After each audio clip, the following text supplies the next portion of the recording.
Stroke Today. Over the past few days, we've been hearing about the spread of a disease you can get while just doing the gardening or going for a walk.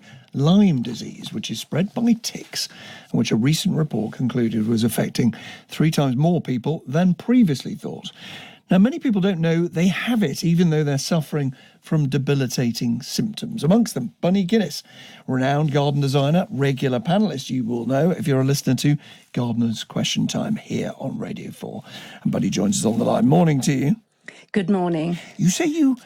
I said you didn't know you had it. Are you still unclear whether you have it? Well, yes, there's no gold standard test that says absolutely you have got it, because the NHS use an antibody test, and they think maybe this reacts better to American strain of Lyme, where of course they have a real problem with it, rather than the British. And so I think they reckon the best way to identify it is from that bullseye rash, which you get. But this can take between 1 and 6 weeks to come out having been bitten. And the catch-22 situation is that if you don't start treatment within 6 weeks of being bitten, then it can develop much, much more debilitating symptoms. Symptoms. It can start, can't it, as a rash, sort of flu-like symptoms, and just get really quite serious if it's not treated. Oh, exactly. It goes on and it just triggers other autoimmune diseases, things like fibromyalgia, I can't say it, can I? And other things like that. And so it gets even more complicated because you think, well, have I got rheumatoid arthritis or has this just been triggered by the Lyme?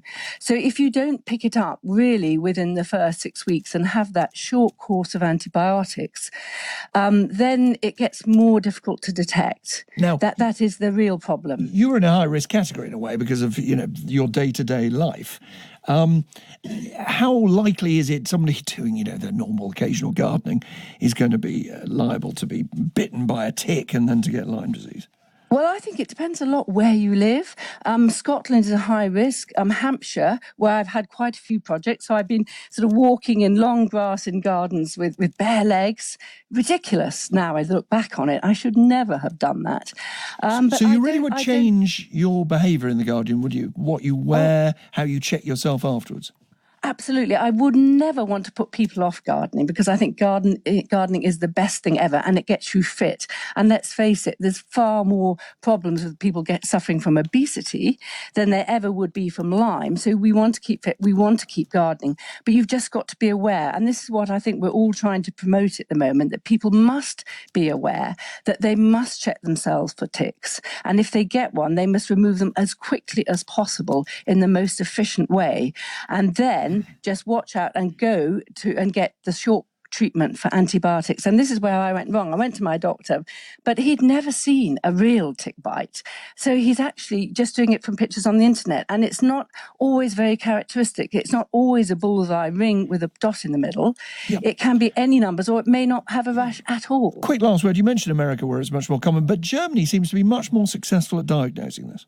They have a different treatment. They don't do it with antibodies. They do it. Their tests are done another way. But the thing is, there's no clinical evidence as yet that this works. But John Caldwell, the philanthropist, he's put £1 million if the National Health or Department of Health will put forward money to develop a gold standard test. He suffered it for many, many years, and he's really, really, really enthusiastic about this. And he really thinks they need to spend money with his 1 million on developing a really good test, and then we can sort it quickly and solve the problem. Bunny Guinness, good luck with sorting your problem there, and thanks for talking to us about it.